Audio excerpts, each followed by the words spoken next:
I'm Jade, I'm 20. My name's Emma, I'm 19. I'm Francesca, I'm 23. I'm Claire, I'm 21. My name's Caitlin, I'm 18 years old.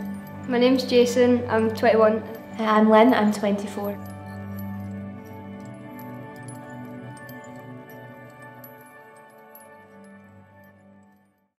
Yeah, I had a lot of negative experiences.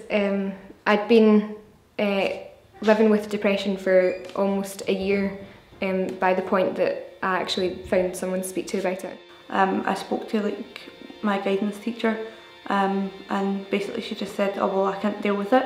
They just didn't listen, they weren't interested. They tried to kind of give me leaflets and kind of just say that that's it, that's enough, and they didn't give me any explanation at all about what they were talking about. It was all jargon and everything. Going through the whole way through school and not having anybody to speak to, I feel like a lot of the guidance teachers oh, you'll be okay, you're just hormonal, you're just technically a teenager. Like one conversation that I had where a lecturer said, oh, you just need to take the summer and come back ready to work. It felt like everything I was feeling and everything I was going through, she was just blaming it on one thing instead of looking at the wider picture, and I really felt shut down. Sometimes if I'd arranged a time to go speak to them and then they maybe weren't there, they were busy and they didn't give me an exact time to go back, they were just like, oh, we can speak another day, and then that kept on just kind of continuing, and then in the end I just ended up giving up because I just felt like they weren't interested and they didn't care. Speaking to that CPN put me off wanting to see another CPN, and I haven't seen another CPN since. I tried to speak to people about how I felt, and everyone else had dismissed what I was saying. So they had said, you're too young to be feeling like this, and you'll be fine, just get your act together, buck up your ideas.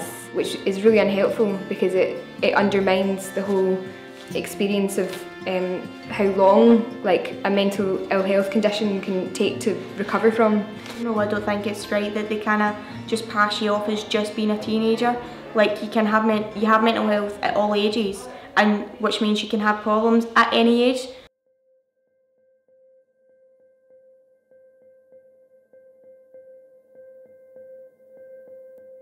They've come to speak to you and trusted you, and it's the fact of you've got to realise how nice it is to be trusted. Just that clarity is so important to people when they're in that vulnerable situation. Maybe their mind won't be kind of working in that way, so you need to really spell out to some people. I got reassured. I was told this is happening, this is how you can deal with it, and you don't need to be so scared or terrified. Everything's going to be okay and you'll be smiling again.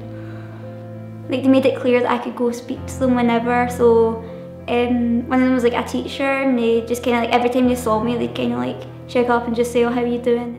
Yeah, so it felt as if I could approach her on a personal level about those things, so it felt natural that she would be the person I would speak to about any other issues as well.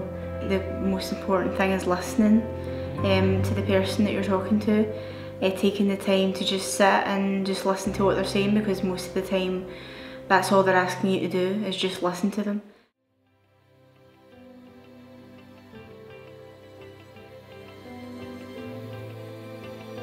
It was my English teacher in 6th year. She approached me after a crisis point, and she just was really good. She just kind of spoke to me as if I was anything else and didn't really kind of make me feel as if I was different. She took the time to recognise what was going on, and she took the time to understand there was so much more behind me than what others were saying. How would you want to be treated if you were in that situation? What would you do if it was you on the other side of it? When I made the appointment, it was kind of a one last shot for me at actually speaking to someone about how I was feeling, and she was just brilliant. She was the first person that I felt actually listened to what I was saying and understood where I was coming from. She was the first person to say that it wasn't my fault and that this was an illness and that's why I was feeling the way I was, and that she promised that she would help me, and she did.